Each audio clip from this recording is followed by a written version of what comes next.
You know that feeling, right? The alarm goes off and it takes every ounce of willpower not to hit snooze for the fifth time. You drag yourself out of bed feeling like a zombie, chug coffee like it's your lifeline, and still feel foggy until noon. That was my daily reality for years. I tried everything: different sleep schedules, expensive mattresses, meditation apps, but nothing seemed to work until I started making these 7 specific changes. Now I wake up feeling refreshed most mornings. My productivity has skyrocketed, and I actually enjoy my mornings instead of dreading them. The best part? None of these changes were extreme or expensive, just simple adjustments that made a massive difference in my energy levels. So if you're tired of feeling tired, stick around. These 7 things transformed my mornings, and they might just transform yours too. Change number 1: desk posture and ergonomics. The first change was something I never expected would affect my energy levels so dramatically: fixing my desk posture. For years, I found myself getting inexplicably tired around 2 to 3 p.m. every day. I blamed it on the afternoon slump that everyone talks about. But when I started paying attention to my body, I realized something important. My body was literally draining energy trying to compensate for my terrible posture. When you slouch, you compress your lungs, reducing oxygen intake. Your neck and back muscles are constantly straining, which is exhausting. Plus, poor circulation from sitting improperly means less oxygen gets to your brain. No wonder I was tired. My body was working overtime just trying to function in that hunched position. I tried setting posture reminders, but I'd forget or ignore them within days. What actually worked was an app called Backed AI that completely changed the game for me. The best part about Backed AI is their posture scan during onboarding. It's completely free for new users and gives you a quick, personalized breakdown of your posture right from the start. This initial assessment helped me understand exactly what I needed to fix instead of just guessing. After the scan, the app creates a personalized workout plan based on your posture type. It tracks your posture in real time and gives subtle feedback when you start to slouch. Nothing jarring, just gentle nudges like a coach would give. What I love is that it's low effort, just 5 minutes a day, and you're basically getting the benefits of a professional posture coach right from your desk. Within weeks, I noticed I was sitting properly most of the time without even thinking about it. And that afternoon energy crash dramatically reduced. I'll leave a link to Backed AI in the description if you want to check it out. The free posture scan alone is worth trying, and it's been a game changer for my energy levels and has even helped with those neck and shoulder pains I used to get. Change number 2: consistent sleep schedule. The second change that made a huge difference was committing to a consistent sleep schedule. And I mean really consistent. I used to have this weird idea that I could catch up on sleep on weekends. I'd stay up late during the week, then sleep in on Saturday and Sunday thinking I was balancing things out.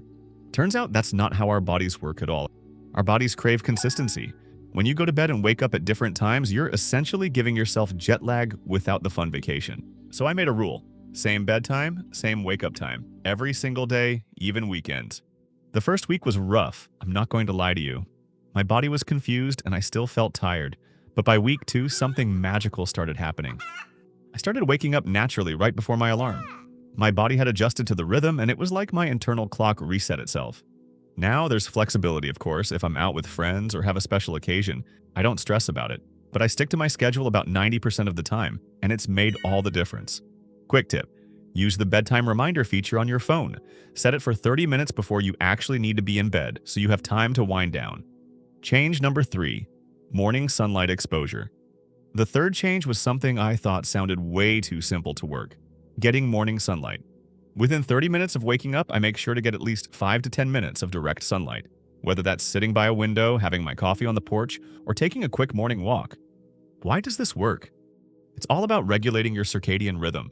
Morning sunlight sends a powerful signal to your brain that it's daytime, time to be alert and awake.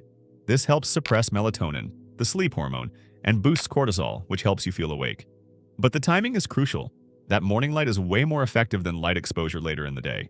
When I started doing this consistently, I noticed I felt more alert in the mornings, and I started getting sleepy at the right time in the evenings. It was like my body's internal clock finally synced up with the actual day.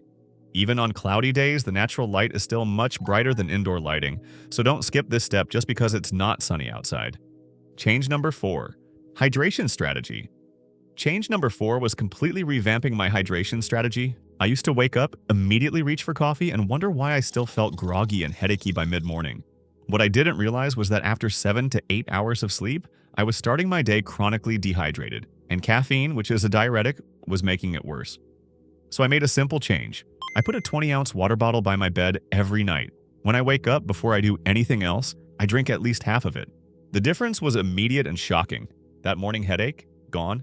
That groggy feeling, significantly reduced. Now I follow a simple formula. Water first, then coffee as a treat, not a necessity. I also keep track of my overall daily water intake using marks on my water bottle. I notice that when I hit my hydration goals during the day, I sleep better that night and wake up feeling more refreshed the next morning. It's such a simple change, but the compound effect over days and weeks is remarkable. Change number 5, protein-focused breakfast. The fifth change was completely rethinking my breakfast approach. I used to grab whatever was convenient, usually something carb-heavy like cereal, a bagel, or, let's be honest, nothing at all. And then I'd crash hard by 10:30 a.m. feeling like I needed a nap and another coffee. After doing some research, I switched to a protein-focused breakfast with at least 30 grams of protein, and it was like someone had finally turned the lights on in my brain. My go-to options now are Greek yogurt with nuts and berries, a protein smoothie with protein powder, frozen fruit, and nut butter, eggs with avocado and a side of cottage cheese. The difference was dramatic. Instead of the energy roller coaster, I had sustained energy that lasted until lunch. No more mid-morning crashes, no more feeling like I needed a nap by 11 a.m. The science behind this is fascinating. Protein helps stabilize your blood sugar, which prevents those energy crashes. It also provides the amino acids your brain needs to produce important neurotransmitters that keep you alert and focused. If you've been struggling with morning energy, take a hard look at your breakfast. That simple change could transform your entire day. Change number 6. Strategic caffeine timing. Change number 6 was completely rethinking when and how I consumed caffeine. I used to drink coffee all day long, first thing in the morning, mid-morning, afternoon pick-me-up. You get the idea. And I couldn't figure out why I had trouble falling asleep at night and felt groggy in the morning. What I learned changed everything. Caffeine has a half-life of 5 to 6 hours. That means 6 hours after your last cup, half of the caffeine is still in your system. So that 3 p.m. coffee? Still affecting you at 9 p.m. when you're trying to wind down. I made 2 specific changes. No caffeine after 12 p.m., delayed my first cup until at least 90 minutes after waking up. That second point might sound strange, but there's science behind it. When you wake up, your body naturally produces cortisol, which helps you feel alert. If you drink caffeine during your cortisol peak, you're not getting much benefit, and you're building tolerance faster. By waiting 90 minutes, I use my body's natural awakening mechanisms first, then introduce caffeine when it can actually help me most. The result? Better sleep at night, which means more energy in the morning. And as a bonus, I actually enjoy and appreciate my coffee more now, since I'm more intentional about when I drink it. Change number 7. Evening wind-down ritual. The final change that transformed my mornings actually happens the night before, creating a consistent evening wind-down ritual. I used to work right up until bedtime, check email or social media while lying in bed, then wonder why I couldn't fall asleep or woke up feeling tired. What I learned is that quality sleep starts hours before you actually close your eyes. Now I have a 30-minute wind-down ritual that signals to my body and brain that it's time to transition to rest. I dim all the lights in my home about 90 minutes before bed. All screens go away at least 30 minutes before sleep. Blue light is not your friend. I do something relaxing but non-stimulating. Reading a physical book, light stretching, or journaling about the day. The key is consistency. When you do the same relaxing activities in the same order each night, your brain starts to associate those activities with sleep. It's like training your body to start producing melatonin on cue. I noticed that on nights when I skipped my wind-down ritual, I'd toss and turn more and wake up feeling tired, even if I got the same number of hours of sleep. This reinforced for me that sleep quality matters just as much as sleep quantity. So there you have it. The 7 changes that transformed my mornings from exhausting to energizing. Improved desk posture with backed AI, consistent sleep schedule, morning sunlight exposure, hydration strategy, protein-focused breakfast, strategic caffeine timing, evening wind-down ritual. Now, did all these changes happen overnight? Absolutely not. I implemented them one at a time over several months. And do I follow them perfectly every single day? Of course not. I'm human. But I aim for consistency, not perfection. The cumulative effect of these changes has been life-changing. Mornings are now my most productive and enjoyable time of day, instead of something to dread. If you're struggling with morning fatigue, I encourage you to try even just one of these changes. Start small, be consistent, and pay attention to how your body responds. With that said, thanks for watching, and until next time.